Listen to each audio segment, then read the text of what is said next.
আসসালামু আলাইকুম। এটিএন বাংলার সংবাদে সবাইকে স্বাগত জানাচ্ছি শান্তা ইসলাম। গুম বিরোধী আন্তর্জাতিক সনদে সই করেছে বাংলাদেশ। আন্তর্জাতিক গুম প্রতিরোধ দিবসের একদিন আগে এই সনদে সই করেন অন্তর্বর্তী সরকারের প্রধান উপদেষ্টা ড মোহাম্মদ ইউনূস। রাষ্ট্রীয় অতিথি ভবন যমুনায় উপদেষ্টা পরিষদের চতুর্থ বৈঠকে এই সনদে সই করেন তিনি। এ সময় উপদেষ্টা পরিষদের সদস্যরা করতালির মধ্য দিয়েই প্রধান উপদেষ্টাকে অভিনন্দন জানান।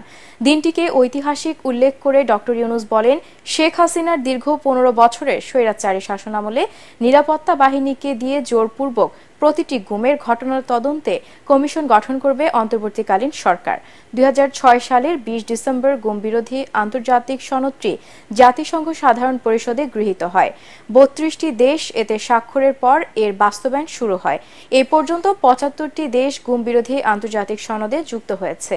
এছাড়াও উপদেষ্টা পরিষদের সভায় জাতির পিতার পরিবারের সদস্যদের নিরাপত্তা আইন বাতিল এবং সংশোধিত বিশেষ নিরাপত্তা বাহিনীর আইনের খসড়ার চূড়ান্ত অনুমোদন দেওয়া হয়েছে।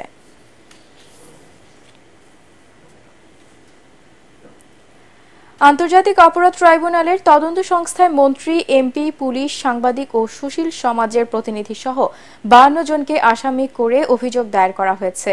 তাদের বিরুদ্ধে অভিযোগ, গত ৩রা আগস্ট সাবেক প্রধানমন্ত্রী শেখ হাসিনার সঙ্গে দেখা করেন ও সংবাদ সম্মেলনে প্রশ্ন করে মানবতা বিরোধী কর্মকাণ্ডে উস্কানি এবং টকশো করে গণহত্যার বৈধতা দিয়েছেন। কোটা সংস্কার আন্দোলনে নিহত সাভারের নবম শ্রেণীর শিক্ষার্থী আরিফ আহমেদ সিয়ামের বাবা মোহাম্মদ বুলবুল কবির এই আবেদন করেন। পরে ট্রাইব্যুনালের ধানমন্ডিতে তদন্ত সংস্থার প্রধান কার্যালয়ে সংস্থার প্রধান কোঅর্ডিনেটরের কাছে আবেদনটি দায়ের করেন advocate Gazi M H Tamim. আবেদনে ১৫ জুলাই থেকে ৫ আগস্ট পর্যন্ত সব ঘটনার উস্কানি দাতা হিসেবেও তাদের অভিযুক্ত করা হয়েছে।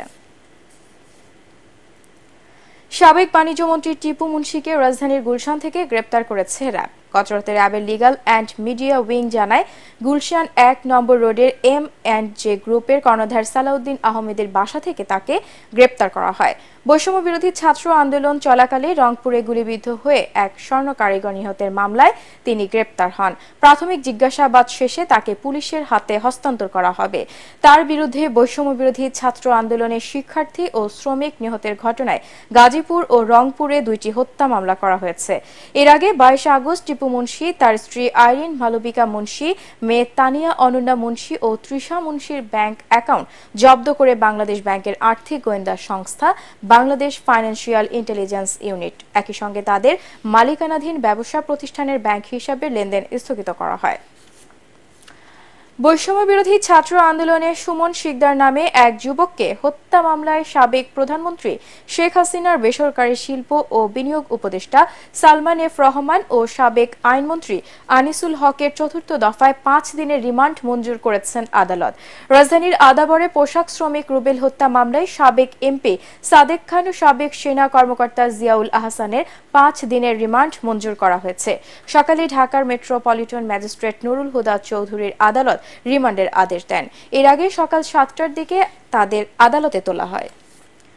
সুষ্ঠু ও পরিচ্ছন্ন রাজনীতি করার উদ্দেশ্যে গণফোরাম সৃষ্টি হয়েছে বলে মন্তব্য করেছেন দলটির প্রতিষ্ঠাতা ড কামাল হোসেন।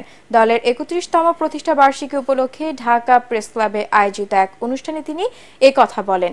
এ সময় তিনি আরও বলেন, যারা ক্ষমতার অপব্যবহার করে অর্থ পাচার, লুটপাট ও দুর্নীতি করেছে, জনগণ তাদের ক্ষমতাচ্যুত করে দেশ থেকে বের করে দিয়েছে। তাই বেঁচে থাকলে তরুণ সমাজকেই কাজে লাগিয়ে দেশের জনগণের জন্য কাজ করার ইচ্ছে প্রকাশ করেন ড কামাল হোসেন।